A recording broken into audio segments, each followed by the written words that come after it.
My name is Marcus, and I'm 37 years old. If you saw me walking down the street today, you'd probably assume I was just another businessman in an expensive suit, heading to some meeting that would bore most people to tears. You wouldn't know that 15 years ago, my own parents told me I was destined to amount to nothing. You wouldn't know that my brother once laughed in my face and called me a professional disappointment.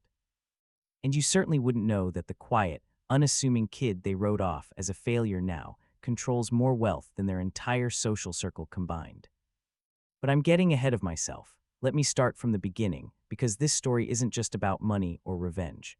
It's about identity, about the masks we wear for family, and about what happens when the people who are supposed to love you unconditionally decide that their love comes with terms and conditions you never agreed to.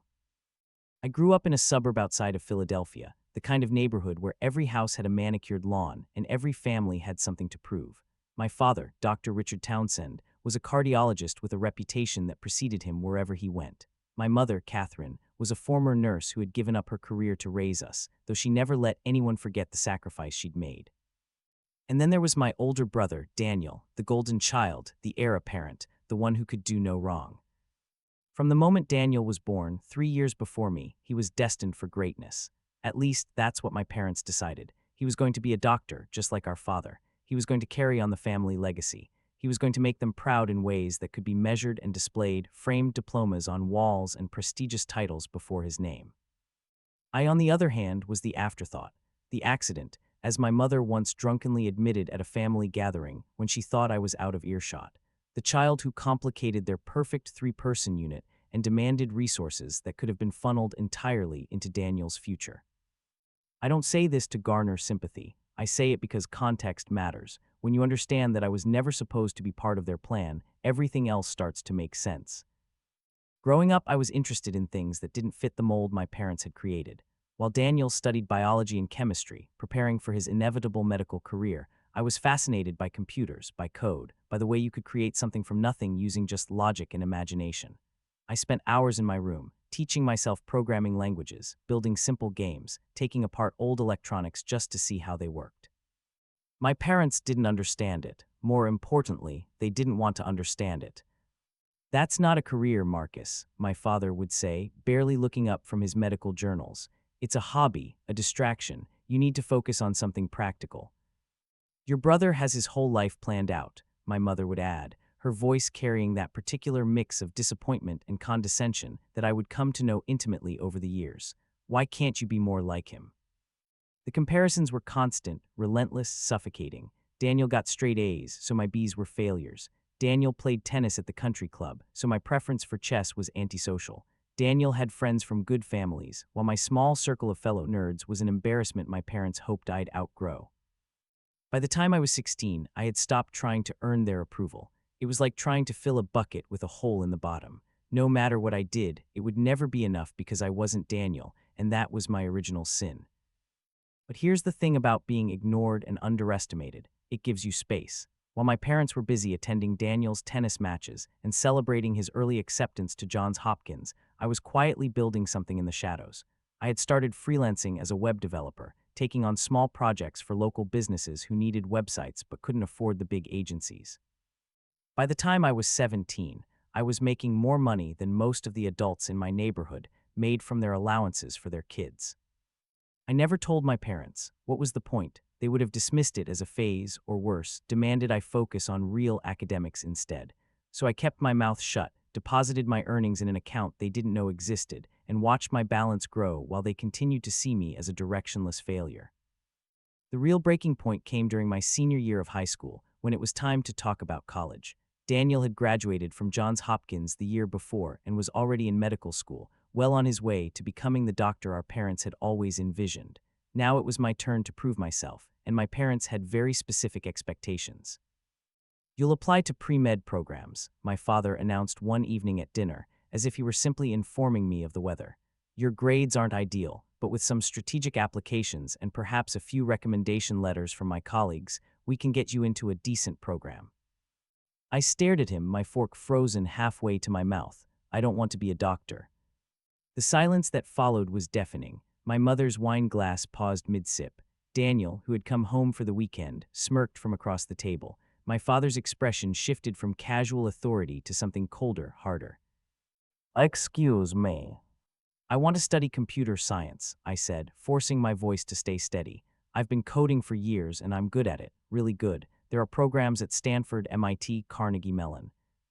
Computer science, my father pronounced the words like they tasted bitter. You want to waste your potential on playing with computers.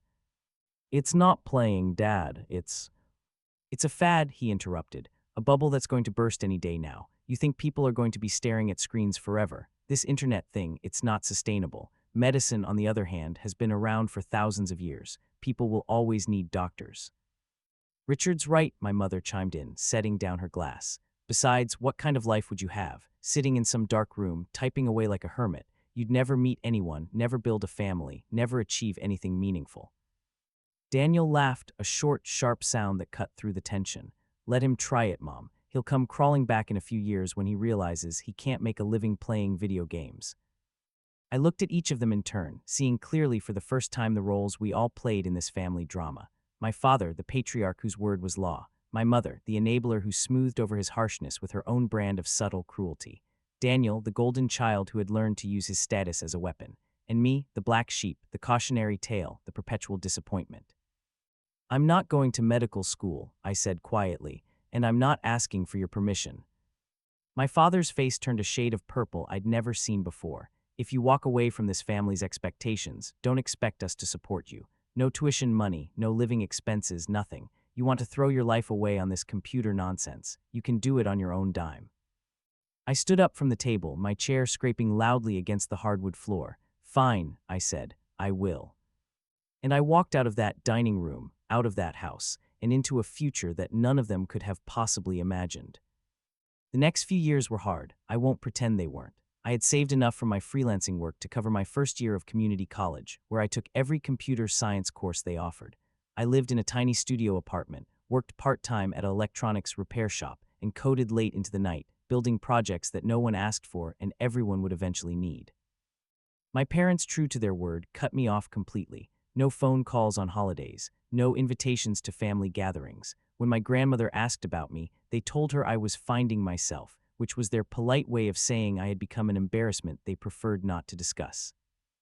Daniel, meanwhile, was thriving. He finished medical school with honors, completed his residency at a prestigious hospital, and became a surgeon just like our father.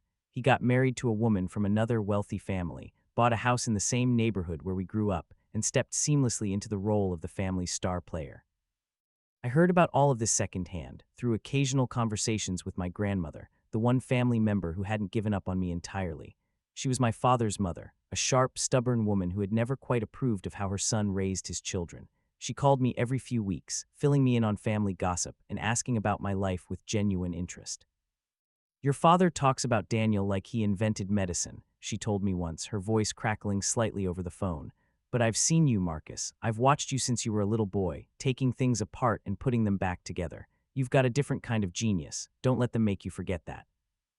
Those words kept me going during the darkest periods, when my bank account dropped dangerously low, when I ate ramen for weeks straight because it was all I could afford, when I wondered if maybe my parents had been right all along and I was just too stubborn to admit it. But stubbornness, as it turns out, is sometimes indistinguishable from perseverance. And while my family counted me out, I was quietly building an empire. It started with a simple app. I had noticed that small businesses were struggling to manage their customer relationships. They needed something affordable, intuitive, and scalable. The existing solutions were either too expensive or too complicated for the average small business owner to use effectively, so I built something better. I called it ConnectFlow. It was a customer relationship management tool designed specifically for small businesses, with a clean interface, affordable pricing, and features that actually addressed the problems real business owners faced. I launched it with almost no marketing budget, relying on word of mouth and strategic partnerships with business associations.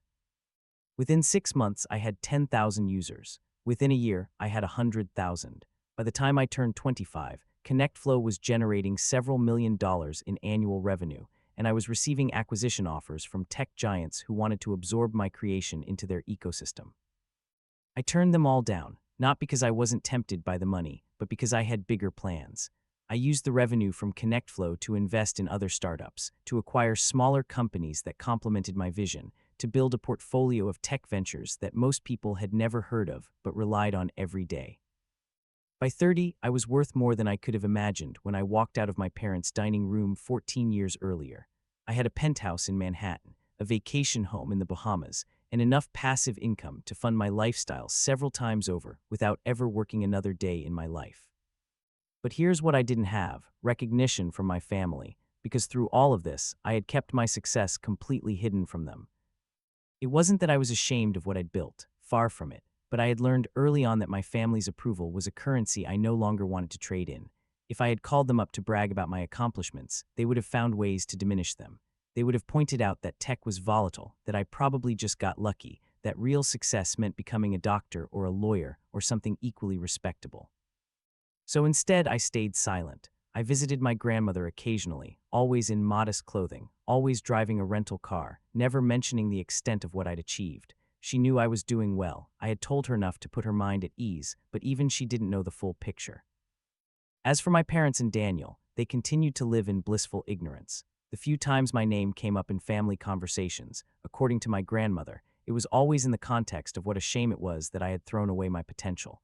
My father still believed the tech bubble would burst any day now. My mother still pitied me for choosing such an isolated, meaningless career path. And Daniel, riding high on his surgical success, had apparently told multiple people that I was probably working as some kind of IT support technician, fixing computers for minimum wage. I let them believe it. For years, I let them construct whatever narrative made them feel superior, because I knew that eventually the truth would come out. And when it did, I wanted the contrast between their assumptions and reality to be so stark, so undeniable, that there would be no way for them to spin it in their favor. I just didn't expect the catalyst to be my grandmother's death. She passed away on a Tuesday in late March, quietly in her sleep at the age of 89. The news came through a phone call from my father, the first time I'd heard his voice in nearly a decade. His tone was stiff, formal, like he was delivering a diagnosis to a patient rather than informing his son that a beloved family member had died.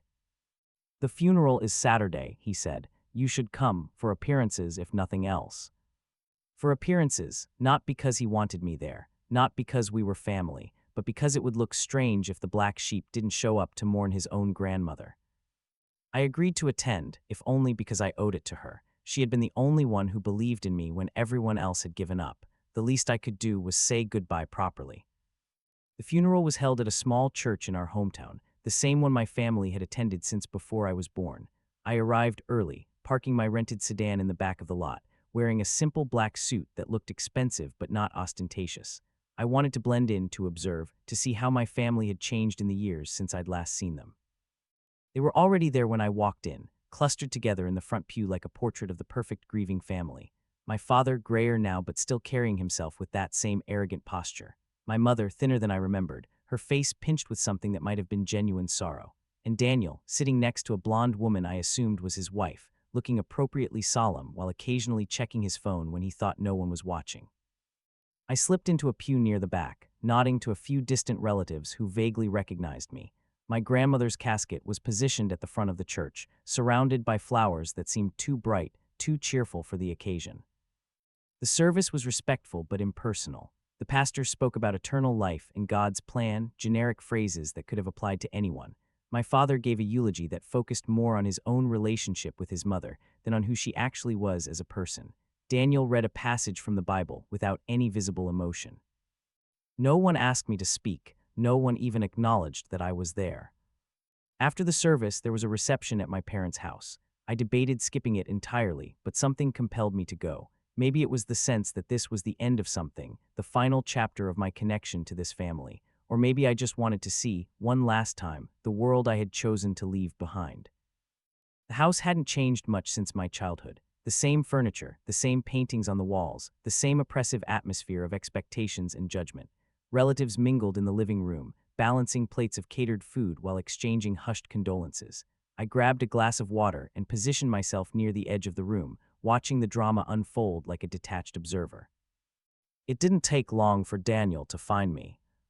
"Marcus," he said, approaching with that same smirk I remembered from our childhood. "Surprised you showed up. Figured you'd be too busy with your, what is it you do again, computer repair." I took a sip of my water, maintaining eye contact. "Something like that." Right, right, he nodded, clearly enjoying what he perceived as my discomfort. Well, it's good that you came. Grandmother would have wanted the whole family here, even the ones who, he trailed off, gesturing vaguely. You know. Even the disappointments, I offered, my voice flat.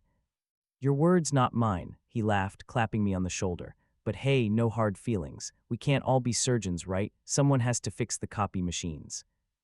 Before I could respond, my father approached us. His eyes flickered over me with the same dismissive assessment I remembered from my teenage years. Marcus, you came. Grandmother deserved that much, I replied. He nodded slowly, as if weighing my words for hidden meaning. Well, there are some family matters we need to discuss after the reception. You should stay. Family matters, the phrase hung in the air like a veiled threat. I had a feeling I knew what this was about, and it had nothing to do with grieving.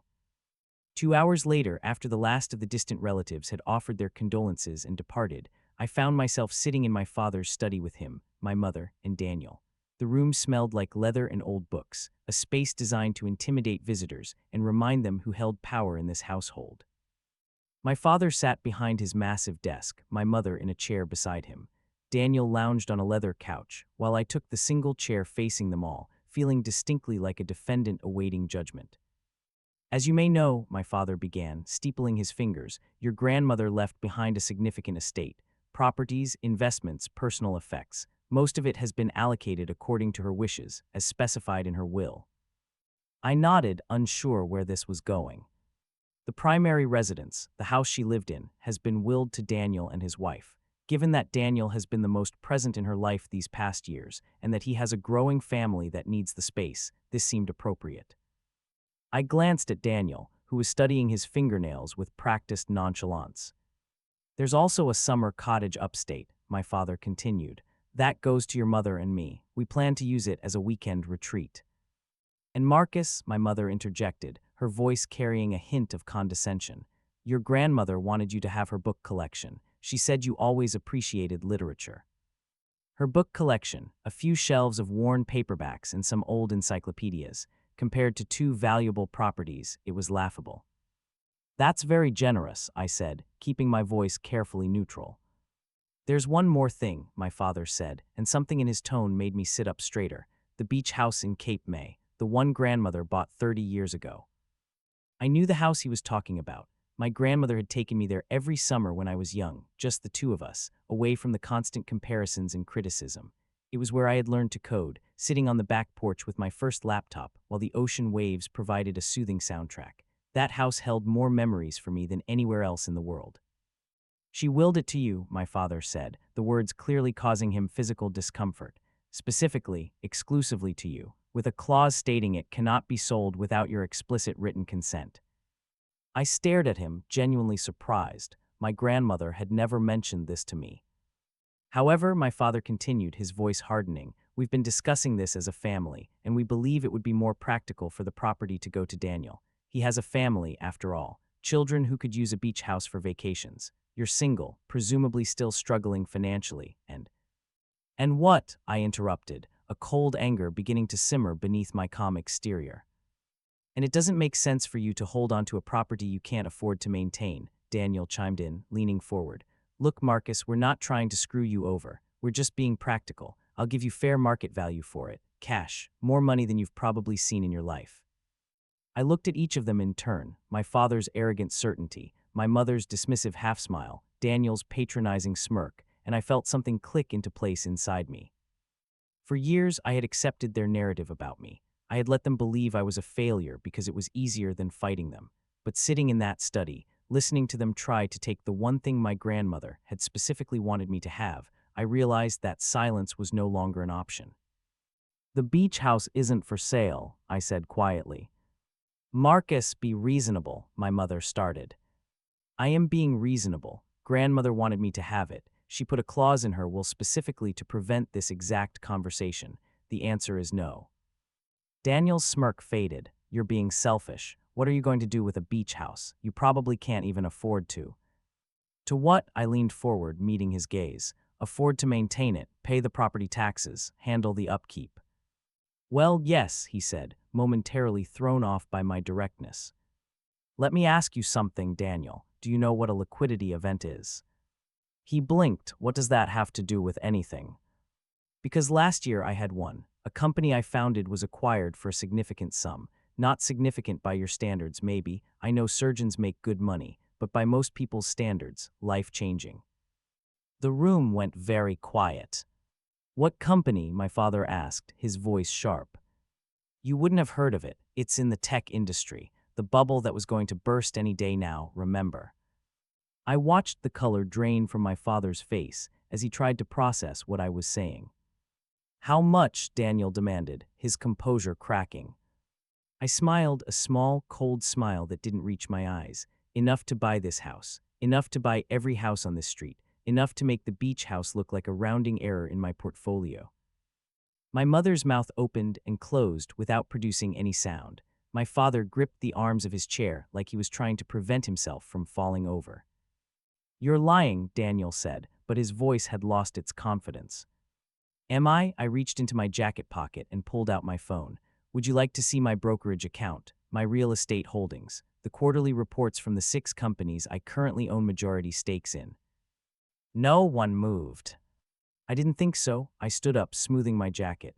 The beach house stays with me, not because I need it. I could buy a dozen beach houses without blinking, but because grandmother wanted me to have it. And unlike some people in this room, I actually respected her wishes. I walked toward the door, then paused and turned back. Oh, and Daniel, the next time you want to mock someone for working with computers, maybe do a little research first. It might save you from looking like an idiot. I left the study, walked through the house, and got into my rental car. As I drove away, I felt something I hadn't experienced in years, genuine satisfaction. Not because I had put them in their place, though that was certainly part of it, but because for the first time I had shown them who I really was, and they had no idea how to handle it. But I wasn't done. That confrontation had been spontaneous, reactive. What came next would be deliberate. Over the following weeks, I did something I had never done before. I started researching my own family, not in a nostalgic, reconnecting with my roots kind of way, in a clinical, analytical way. I wanted to understand their financial situation, their vulnerabilities, the cracks in the facade they had built so carefully over the years. What I found was illuminating. My father's cardiology practice, once the crown jewel of his professional life, had been struggling for years. Declining patient numbers, increasing administrative costs, and several malpractice lawsuits that had been quietly settled out of court. He was still maintaining appearances, but the foundation was crumbling. My mother had invested a substantial portion of her personal savings in a friend's real estate development company. The company had gone bankrupt 2 years ago, and she had lost almost everything. And Daniel, the golden child, the success story, the one who could do no wrong, he was drowning in debt, medical school loans that had never been fully paid off, a mortgage on a house far bigger than he could afford, credit cards maxed out from trying to maintain a lifestyle that matched his self-image. His surgical practice was profitable, but not profitable enough to dig himself out of the hole he had created. The picture that emerged was one of a family that was slowly collapsing under the weight of its own pretensions.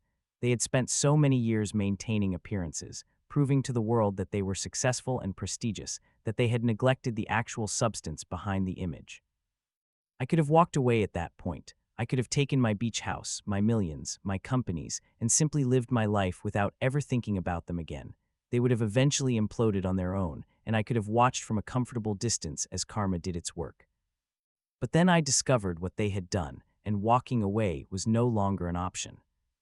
It was Jacob, my cousin, my father's sister's son, who tipped me off. He had always been the black sheep of his own branch of the family, which meant we had an unspoken understanding, a mutual recognition of what it felt like to be on the outside looking in.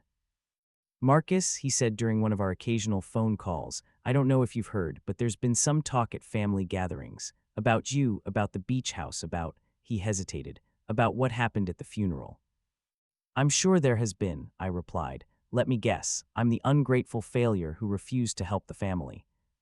Something like that, but that's not why I'm calling. His voice dropped lower. I overheard your parents talking last weekend. They were discussing selling the beach house. They can't. The will specifically prevents that without my consent.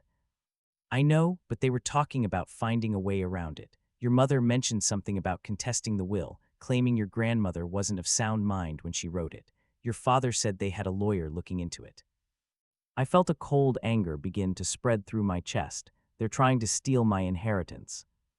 "It gets worse," Jacob continued. "Daniel was there too. He said something about how they needed to move fast because they'd already taken out a loan against the property." I sat up straighter. "What?"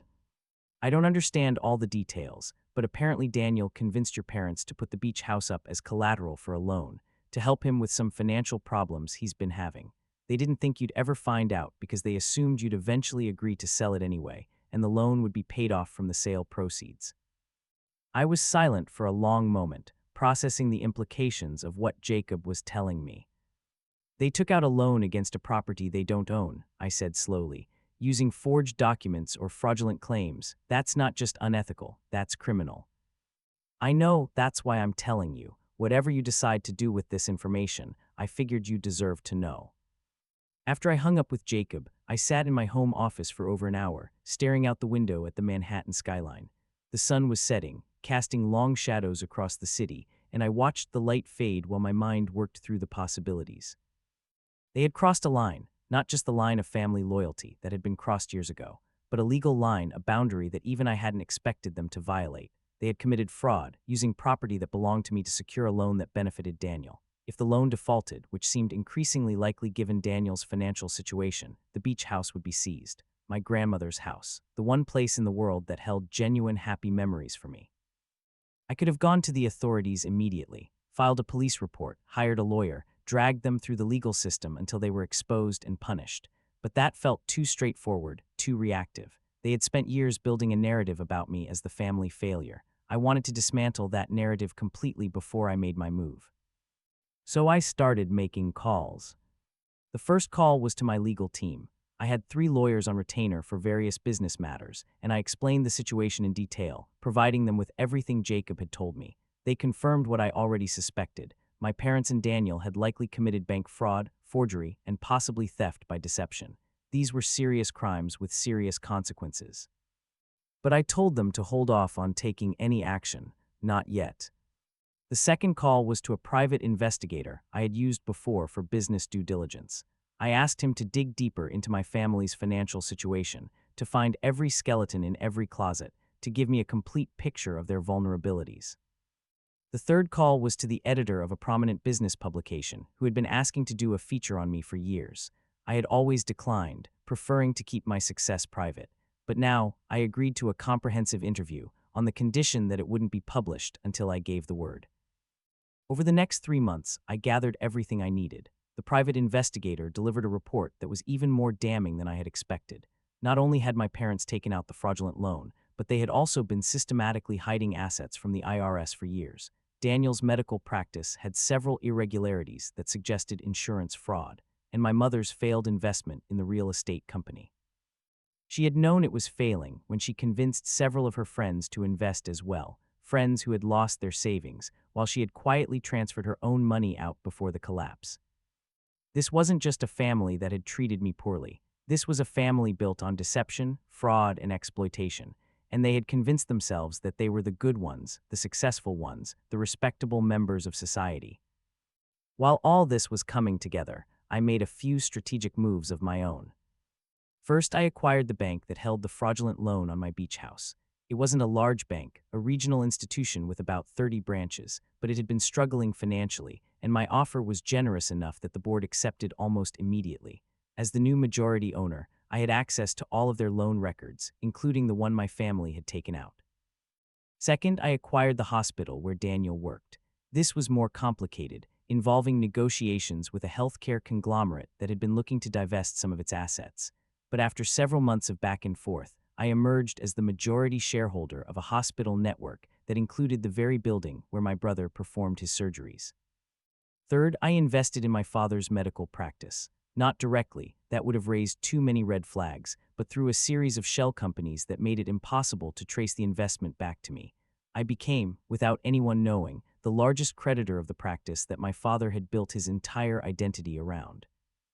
Each of these moves was strategic, calculated, designed to give me leverage without revealing my hand. My family continued to go about their lives, unaware that the ground beneath them was no longer theirs. The confrontation came on a Sunday evening in October, almost exactly 1 year after my grandmother's funeral. I had arranged a family meeting at my parents' house, reaching out through Jacob to suggest that it was time to bury the hatchet and discuss the future. My parents, perhaps sensing an opportunity to finally convince me to sell the beach house, agreed. Daniel and his wife would be there as well. I arrived exactly on time, driving my actual car this time, a sleek black Mercedes that I usually kept garaged in favor of more modest transportation. I wanted them to see it, to begin understanding that the person walking through their door was not the failure they remembered. The house felt smaller than it had a year ago, or maybe I was just seeing it more clearly. The furniture that had once seemed elegant now looked dated, tired. The paintings on the walls were prints, not originals. The whole place was a museum dedicated to a prestige that no longer existed. They were waiting in the living room when I walked in. My father sat in his favorite chair, trying to project authority. My mother perched on the edge of the sofa, her smile brittle. Daniel stood by the fireplace with his wife, a woman named Sarah, whom I had barely spoken to. "Marcus," my father said, rising briefly to shake my hand. "Thank you for coming. We've been hoping to talk." "I'm sure you have," I replied, taking a seat across from them. I had brought a leather briefcase, which I set on the floor beside my chair. There was a moment of awkward silence before my mother jumped in. "We've been thinking a lot about the family, about how things have been strained. We want to make amends." "Do you?" I said flatly. "Of course," she smiled, but it didn't reach her eyes. "Family is what matters most. That's what your grandmother believed, and we want to honor her memory." "By stealing from me." The smile froze on her face. "I don't know what you—" "The loan," I interrupted. "The one you took out against the beach house. My beach house. The property that grandmother specifically left to me, with explicit instructions that it couldn't be sold without my consent. You forged documents, committed bank fraud, and used my inheritance as collateral for a loan that you gave to Daniel." The room went very still. "Who told you that?" my father demanded, his face reddening. "It doesn't matter who told me. What matters is that it's true, and what matters even more is what I'm going to do about it." Daniel stepped forward, his hands raised in a conciliatory gesture. "Marcus, look, I can explain." "No, you can't. There's no explanation that makes bank fraud acceptable. There's no justification for stealing from your own brother. You've spent your entire life looking down on me, treating me like a failure, like someone beneath you. And now I find out that the successful surgeon, the golden child, is so deep in debt that he had to commit crimes just to stay afloat." Daniel's face went pale. "How do you know about my—" "I know everything, Daniel. I know about your maxed out credit cards. I know about the second mortgage you haven't told Sarah about." I glanced at his wife, whose expression was shifting from confusion to horror. "I know about the insurance billing irregularities at your practice. And I know that you were counting on eventually inheriting the beach house to bail yourself out, which is why you pushed Mom and Dad to take out that loan in the first place." The room had become a powder keg, and I was holding the match.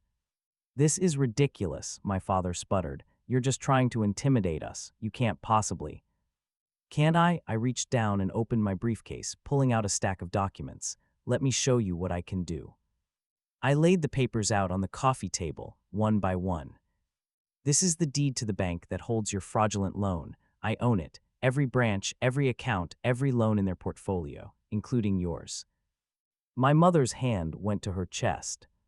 "This is the ownership structure of the hospital where Daniel works. I have majority control, which means I have the authority to terminate any surgeon whose practices don't meet our ethical standards." Daniel's legs seemed to give out. He sank into a nearby chair, staring at me in disbelief. "In this," I held up a third document, "is a detailed analysis of the investments that currently fund Dad's medical practice. The short version: I own the debt. If I choose to call it in, the practice closes tomorrow." My father's face had gone from red to white. "You wouldn't." "Wouldn't I? You've spent my entire life telling me I would amount to nothing. You cut me off when I was 18 because I wanted to follow my own path. You told everyone I knew that I was a failure, a disappointment, a cautionary tale. And then when grandmother, the only person in this family who ever believed in me, when she finally died and left me the one thing she wanted me to have, you tried to steal it." I stood up, looking down at them.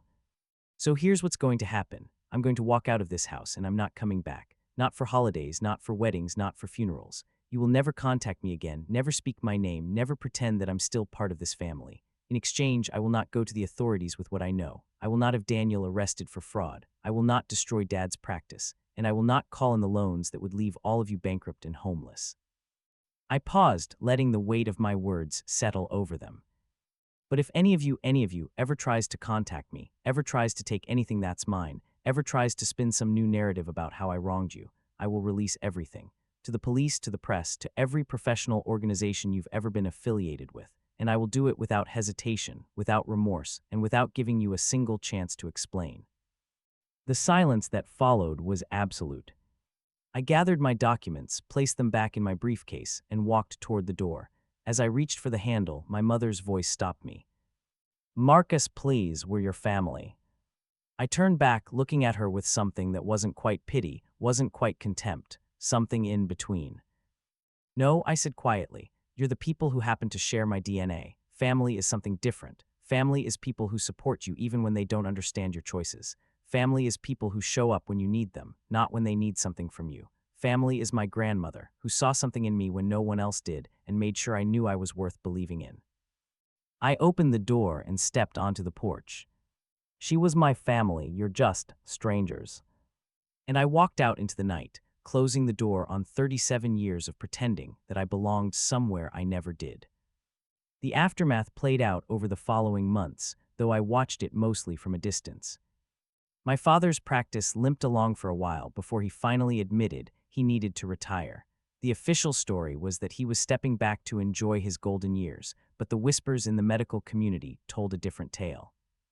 Daniel managed to keep his job at the hospital. I had no intention of destroying his career over personal vendettas, but the insurance investigation that I had nothing to do with eventually caught up with him. He lost his surgical privileges for 6 months and had to complete an ethics course before being reinstated. His wife, Sarah, filed for divorce after discovering the full extent of his financial deception. My mother sold the summer cottage to pay off various debts and moved into a smaller apartment in a less prestigious neighborhood. The last I heard from Jacob, she had started volunteering at a local charity, possibly as a way to rebuild some sense of purpose. As for the beach house, I kept it exactly as my grandmother had left it.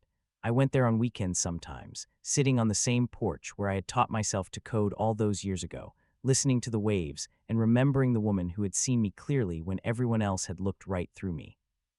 The business magazine feature ran 3 months after my confrontation with my family. It was a glowing profile, chronicling my rise from rejected teenager to tech entrepreneur worth hundreds of millions.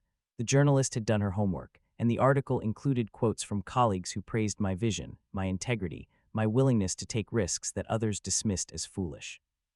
There was one section that I hadn't expected but deeply appreciated. She had somehow tracked down several people from my grandmother's life, old friends, neighbors, fellow churchgoers, and they all said variations of the same thing, that she had always believed in me, that she had talked about me constantly, that she knew I would prove everyone wrong someday. I read that section multiple times, feeling a warmth in my chest that had nothing to do with pride in my accomplishments. It was gratitude, pure and simple. Gratitude that someone had seen me, that someone had believed, that someone had made sure I never forgot my own worth. The last time I thought about my family, really thought about them, not just processed a piece of information from Jacob, was on a quiet evening about a year after everything had unfolded. I was standing in my penthouse, looking out at the city lights, when my phone buzzed with a text from an unknown number. I almost ignored it, but something made me look. It was from my mother. "Marcus, I know you said not to contact you. I'm not asking for anything. I just wanted to say I'm sorry. Not for everything. I don't think I understand everything yet, but for not seeing you, for not trying to understand. Your grandmother was right about you. I wish I had listened." I stared at the message for a long time. In the movies, this would be the moment where I call her back, where we have a tearful reconciliation, where everything is forgiven and the family is restored. But life isn't a movie, and some wounds don't heal just because someone finally apologizes. I typed out a reply, deleted it, typed another, deleted that too. In the end, I didn't respond at all, not because I was holding a grudge, but because I genuinely didn't know what to say. Too much had happened. Too many years of damage couldn't be undone with a single text message, no matter how sincere it might be. Instead, I put down my phone, poured myself a glass of wine, and sat in the quiet of my penthouse, thinking about journeys and destinations, about the stories we tell ourselves and the truths we eventually uncover. I had built an empire from nothing. I had confronted the people who dismissed me and shown them exactly what their judgment was worth. I had honored my grandmother's memory and protected the place she had wanted me to have. But the real victory wasn't any of those things. The real victory was that I had finally stopped measuring myself by their standards. I had stopped seeking approval from people who had decided I was worthless before I ever had a chance to prove otherwise. I had stopped carrying their voices in my head, telling me I wasn't good enough, smart enough, successful enough. For the first time in my life, I was simply enough. And that, more than any amount of money or any act of poetic justice, was what freedom actually felt like. The next morning, I drove to the beach house. It was off-season, and the coastal town was quiet, most of the summer tourists long gone. I parked in the gravel driveway and walked up the weathered steps to the front porch, just as I had done dozens of times as a child. The house was exactly as I remembered it, the same faded blue shutters, the same creaky screen door, the same view of the ocean stretching endlessly toward the horizon. I sat in my grandmother's rocking chair, my rocking chair now, and watched the waves roll in. Somewhere out there, my family was dealing with the consequences of their choices. Somewhere out there, Daniel was rebuilding his career. My parents were adjusting to their reduced circumstances. My mother was perhaps beginning to understand what she had lost. But here, in this quiet place, surrounded by memories of the one person who had truly known me, none of that mattered. I was home. I was free. And for the first time since I was 18 years old, I wasn't carrying the weight of their disappointment anymore. As the sun rose higher and the morning light danced across the water, I smiled to myself and spoke aloud the words I had been saving for years. I didn't just survive what you tried to do to me. I built something bigger than you could ever imagine. And now, while you're scrambling to pick up the pieces, I'm sitting here in the house grandmother left me, watching the sunrise, knowing that I never needed your approval at all. The ocean answered with the steady rhythm of its waves, and for the first time in my life, the sound felt like applause.